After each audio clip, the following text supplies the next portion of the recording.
Headlines చూసాం. ఇక big డిబేట్లోకి వెళ్దాం. నిన్నటిదాకా భారత్కు వ్యతిరేకంగా నినాదం చేసిన ఆ గొంతుకలు లండన్ వీధుల్లో ఈరోజు పాకిస్తాన్ చీఫ్ మార్షల్ మునీర్కు వ్యతిరేకంగా నినాదాలు చేస్తున్నాయి.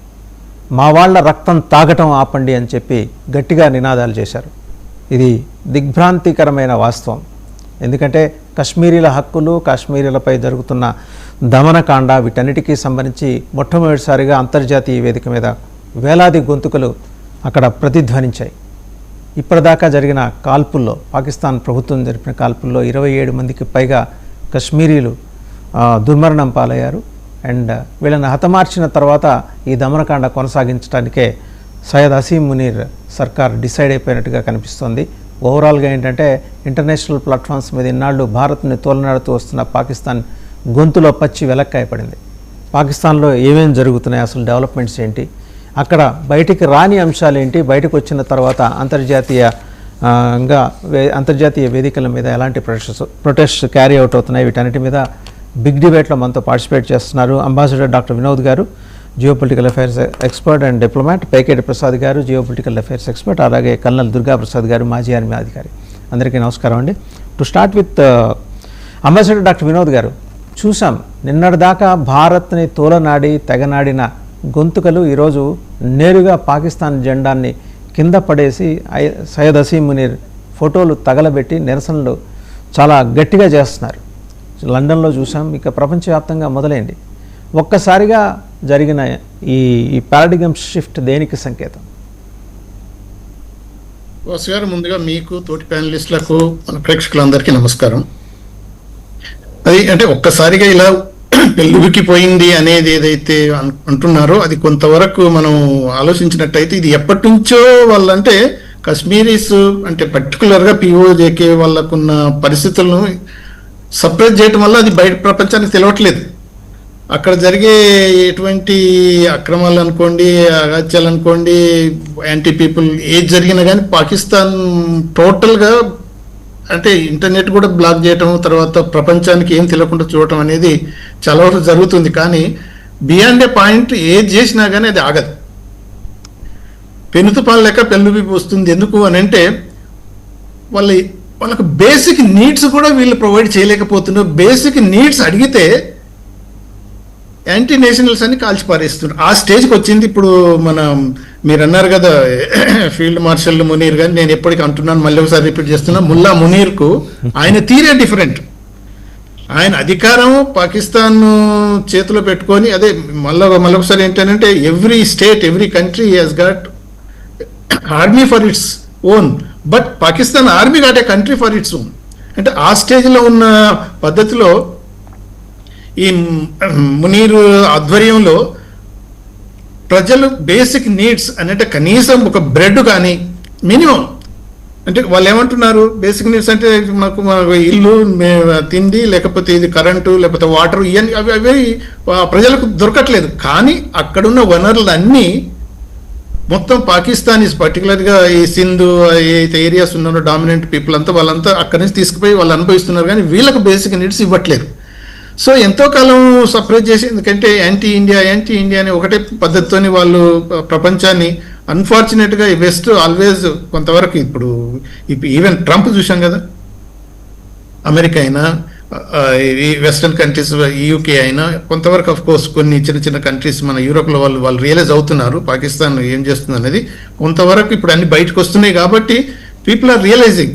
ఆ ఫోర్స్ తోటి సప్రెస్ చేసి వాళ్ళ బేసిక్ నీడ్స్ని కూడా వీళ్ళు కాలరాస్తూ, ఫర్ ఎగ్జాంపుల్ బ్రెడ్ దొరకట్లేదు, సింపుల్, ఇది గోధుమ పిండి కూడా కనీసం వాళ్ళకు దొరకకుండా చేశారు, ఎలక్ట్రిసిటీ లేదు. తర్వాత అక్కడ ఏమన్నారు, షామ్ ఎలక్షన్స్ పెట్టేసి ఈ రిటైర్డ్ జనరల్స్కు అక్కడున్న కొన్ని సీట్లు రిజర్వ్ చేసి, అది ఎవరికి ఉండాలంటే ఏది పాకిస్తాను అప్పుడు మనకు 47లో పార్టీషన్ జరిగిపోయిన వాళ్ళకు, శరణార్థులకు కొంతవరకు మాత్రమే కొన్ని సీట్లు పెట్టాలనేది పేరుకు పెట్టారు. కానీ అవన్నీ వాళ్ళే కాల్ చేస్తున్నారు. అంటే ఇప్పుడు ప్రజలను అంటే సప్రెస్ చేయడం వల్ల బియాండ్ ఏ పాయింట్ పోయింది కాబట్టి బేసిక్గా నవ్వు డూ ఆర్ డై స్టేజ్కి వచ్చిన వాళ్ళు. సో అందుకని ఏమవుతుందని అంటే ఇప్పటికైనా ఇది ఇంటర్నేషనల్ కమ్యూనిటీ కొంతవరకు రియలైజ్ అవుతుంది. ఎంత సప్రెస్ చేసినా బియాండ్ ఏ పాయింట్ వాళ్ళు చేయలేరు. సో ఇప్పుడు డూ ఆర్ డై స్టేజ్కి వచ్చిన వాళ్ళు అంటే అక్కడ వాళ్ళకి ఏదైతే ఉన్నదో జేఏఏసి వాళ్ళ మన జాయింట్ అవామీ యాక్షన్ కమిటీస్ ఏదైతే ఉందో, అంటే ఇప్పుడు మనం నేపాల్లో అంటే బంగ్లాదేశ్లో చూసినాం, నేపాల్లో చూసినాం, ఇప్పుడు అక్కడ కూడా అదే ఒక విధమైన పద్ధతిలో వాళ్ళు చివరి లాస్ట్ స్టేజ్కి వచ్చిన పద్ధతిలో కనిపిస్తున్నది. కాబట్టి ఏమవుతుందంటే బియాండ్ ఏ పాయింట్ ఏది చేసినా కానీ it is ideal time for India. Of course ఇండైరెక్ట్గా మనం ఇటువంటి విషయాలను బయటికి తీసుకొచ్చి other nations international community support చేసుకొని అక్కడి ప్రజలకు జరుగుతున్న ఏదైతే అన్యాయం అట్రాసిటీ ఉన్నాయో అది ఎలాగో సపరేట్ చేస్తున్నది. కాబట్టి ఇది పాకిస్తాన్ ఆర్మీ మనం కొంతవరకు మనం ఏంటంటే పాకిస్తాన్ ఎప్పుడు అంటది ఓకే ఇండియానే ఇలా ఇటువంటి అన్ని అక్రమాలు అంటే యాంటీ పాకిస్తాన్ యాక్టివిటీస్ చేపిస్తున్నది అనేది ఏదైతే ప్రొపగండా చేసిందో కొంతవరకు వెస్ట్రన్ మీడియా వాళ్ళు కూడా నమ్మారు, అదర్ పీపుల్. ఇది కనుక మనం యాక్చువల్గా ప్రాపర్గా యూటిలైజ్ చేసుకొని నమ్మటం కాదు సార్, వెస్ట్రన్ మీడియానే చేస్తోంది ఇదంతా. ఆ నమ్మకాన్ని ప్రపంచ దేశాల మధ్య కల్పించడం కోసం వెస్ట్రన్ మీడియా అహోరాత్రాలు శ్రమిస్తోంది. ఎందుకంటే వాళ్ళు దే ఆర్ బీయింగ్ ఫండెడ్ కదా. అది మీరన్నా కరెక్ట్. అందుకని మనం కూడా ఇప్పుడు కొన్నిసార్లు ఈ చాణక్య నీతి అని ఉట్టిగానే రాలేదు కదా. ఇప్పుడు మనం ఏది చేసినా కానీ ఇప్పుడు మనం ఆపరేషన్ సింధూర్ పెట్టి వారికి పోయాం, ఎంతో ఖర్చు పెట్టాం, ఎన్నో ప్రాణాలు పోతున్నాయి. అలా కాకుండా కొన్నిసార్లు డిప్లొమాటిక్గా ఏం చేయాల్సి వస్తుంది అంటే మనం చేయటం కంటే థర్డ్ పార్టీ వాళ్ళతోటి చూడండి. ఇప్పుడు యూరోపియన్స్ ఏంటి హ్యూమన్ రైట్స్ అని ఏదో అంటున్నారు, కాశ్మీర్ జరుగుతుందని, కానీ అక్కడ ఏం జరుగుతున్నది అనేది మనం చెప్పకుండా వాళ్ళతో చెప్పించడంలోనే ఉన్నది మన ఏది డిప్లొమాటిక్ సక్సెస్ అనేది. అలా జరిగిన ప్రాసెస్ లో ఈ డిప్లొమాటిక్ ప్రాసెస్ లో మనం సక్సెస్ అయ్యాం. As a senior diplomat you might be knowing more than us who are sitting here sir. అంటే ఇప్పుడు వాసు గారు కొన్నిసార్లు ఏమవుతుంది అంటే ఈ కొంతవరకు ఈ వెస్టెడ్ ఇంట్రెస్ట్ మీరు అన్నట్టు బయాస్డ్ ఇంట్రెస్ట్ ఉన్నప్పుడు వాటిని చేంజ్ చేయడం కొంత డిఫికల్ట్ అవుతుంది. బట్ దానికి కూడా మార్గం ఉంటుంది. ప్రతిదీ ఏదైనా కానీ దానికి ఒక ఎండ్ పాయింట్ ఉంటుంది. బియాండ్ ఏ పాయింట్ మనం టాలరేట్ చేయలేని పరిస్థితి ఇప్పుడు వచ్చింది. కాబట్టి ఇప్పుడు ఒకవేళ మనం కనుక ఇటువంటి పరిస్థితిలో ఇప్పుడు ఏమైందంటే ఇమ్మీడియట్గా పాకిస్తాన్ అనేసి ఇదంతా ఇండియానే చేసింది, ఇండియా వల్లనే ఇలా వచ్చింది, వాళ్ళు చేస్తున్న ఇది పద్ధతి అనేది ఒక విధమైన కలర్ పోయటం వల్ల ఇది ఏముంటుంది అని అంటే మన యాక్చువల్గా ఇది జినైన్ రివోల్ట్ వచ్చినా కానీ దాన్ని ఇండియా ప్రొవోక్డ్ ఈ రివోల్ట్స్ ఇవన్నీ అనేది పాకిస్తాన్ తప్పకుండా ట్రై చేసి చూపిస్తుంటుంది. కానీ ఎప్పుడైనా కానీ ఇంతకుముందు ఏముండేది ఇండియన్ హై కమిషన్ ఎదురుగా లండన్లో ఈ కాశ్మీరీస్ పోయి యాంటీ ఇండియా స్లోగన్స్ ఇచ్చేవాళ్ళు. ఈరోజు ఏం జరుగుతుంది? పాకిస్తాన్ ఎంబసీ ఎదురుగానే యాంటీ పాకిస్తాన్ యాక్టివిటీస్ ఎన్నో జరుగుతున్నాయి. ఈవెన్ ఎంతమంది మన 25 మంది 30 మంది దాకా ఎంపీస్ ఓపెన్ లెటర్ రాసి గవర్నమెంట్ అంటే యూకే గవర్నమెంట్ ఇంటర్వ్యూన్ అవి ఇటువంటి పరిస్థితులు జరగకుండా చూడండి అనే పరిస్థితికి వచ్చేసింది అని అంటే అది కొంతవరకు ఏమైందని అంటే ఈ ఆపరేషన్ ఇదంతా ఈ atrocities against Munir lot of expectations పెట్టుకున్నాడు సార్. ఎందుకంటే వాళ్ళ లండన్ మేయర్ పాకిస్తాన్ అనుకూలుడే కదా, అక్కడ ఏదైనా అణిచేస్తాడేమో, ఇక్కడ పిఓజే కాలు వాళ్ళు చేస్తున్నట్టు అతను కూడా అణిచేస్తాడేమో అని పాపం ఎక్స్పెక్టేషన్స్ పెట్టుకున్నాడు. ఎందుకంటే ఆల్మోస్ట్ ఇస్లమైజ్ అయిపోయింది యూకే కూడా, మీకు తెలిసిందే.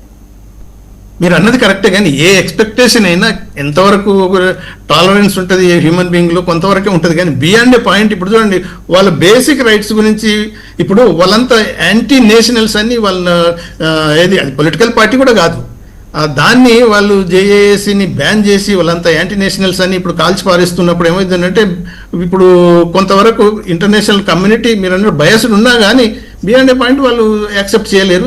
సో ఇది ఎప్పటికి ఎంతవరకు దారి తీస్తుంది అంటే ఇప్పుడు ముల్లా మునీర్ అంటున్నాను కానీ ఆయన ఏంటంటే నేను I'm so close to president Trump కాబట్టి నాకు ఏం జరగదు, నేను ఏమన్నా చేసుకుంటాను అనే పద్ధతిలో పోతున్నప్పుడు ఇక్కడ జరిగే యాక్టివిటీస్లో కొంతవరకు ఈ మిలిటరీ అదే మొదటి నుంచి అనుకుంటున్నాం కదా, ఈ పాకిస్తాన్కు ఏంటంటే ఆర్మీయే పాకిస్తాన్ ఒక ఇది స్టేట్కు అంటే ఆర్మీ కంట్రీని సర్వ్ చేసే బదులు ఈ కంట్రీ ఆర్మీని సర్వ్ చేసే అంటే ఆ పద్ధతిలో తీసుకొచ్చి ఉన్నారు కాబట్టి అది కొనసాగే పద్ధతిలో ఉన్నదనే భరోసాతోటి అందుకు తర్వాత ట్రంప్కు ఏదంటే అది చేస్తున్నాడు కాబట్టి అమెరికా ఉన్నది, అమెరికా మా పక్కన ఉంటే వెస్ట్ అంతా మా పక్కన ఉంటుంది అనే ధోరణితో పోతున్నాడు. కానీ అక్కడ జరిగే పరిణామాలు ఆ డెవలప్మెంట్స్ చూస్తే ఏమైందంటే కొంతవరకు ఇప్పుడు ఇది ఇంటర్నేషనల్ కమ్యూనిటీలో పాకిస్తాన్ ఇలా ఎగిరిపోతుందని చూపించుకోవటం, ఇంటర్నల్గా పాపం వాళ్ళని సపరేట్ చేయడం అనేది జరుగుతుంది. సో ఇది మాత్రం ఇప్పుడు ఇన్ని రోజులు జరిగింది ఒక ఎత్తు, కానీ ఇప్పుడు జరుగుతున్న పరిణామాలు మాస్తే దీన్ని బట్టి చూస్తే అసలు పాకిస్తాన్ పిఓకే అనేది ఒక అంటే ఏది పాకిస్తాన్లో పాటు కాకుండా సెకండ్ రేట్ సిటిజన్స్ కాకుండా థర్డ్ రేట్ సిటిజన్స్గా ట్రీట్ చేయడం మొదలుపెట్టారు. కాబట్టి ఇది ఎక్స్ప్లోర్ అయ్యే అవకాశాలు ఎక్కువ ఉన్నాయి. కాకపోతే ఇండియా ఏంటంటే అంటే జాగ్రత్తగా మనం క్రియేట్ చేసిన ట్రబుల్స్ అనే వాళ్ళు తప్పకుండా అంటారు, దెర్ ఇస్ నో డౌట్. అదే కాకుండా అదర్ థర్డ్ పార్టీతోని కనుక మనం అక్కడ జరుగుతున్న పరిస్థితులను చూపించాలంటే అఫ్ కోర్స్ అక్కడ జరిగే ఏం బయటికి రానిక చూస్తున్నారు. కానీ ప్రజలు తెలివిగా థర్డ్ పార్టీ అంటే ద్వారా మొత్తం ఇంటర్నేషనల్ కమ్యూనిటీకి జరుగుతున్న డెవలప్మెంట్స్ బయటకు వస్తుంది. ఈరోజు ఎంత సపరేట్ చేసి దాచాలనుకున్న దావో కాబట్టి మనం టాక్ట్ఫుల్గా డిప్లొమాటిక్ వేలో ఎక్కువ మనం ఈ పాకిస్తాన్ అట్రాసిటీస్ని ఎక్స్పోజ్ చేయడం వల్ల మనం అక్కడి ప్రజలకు హెల్ప్ చేస్తున్నట్టు లెక్క అవుతుంది. అది అది ఇది ideal situation. Right. Colonel Durgaprasad గారి దగ్గరికి వెళ్దాం. కర్నల్ దుర్గాప్రసాద్ గారు, మీరు జమ్మూ కాశ్మీర్లో విధులు నిర్వహించారు. ఇప్పుడు ఈ పిఓజేకి సంబంధించి గొడవలు జరుగుతున్న రావల్కోట్ కావచ్చు, ఇంకా ముజఫరాబాద్ కావచ్చు, వీటన్నిటికి సంబంధించి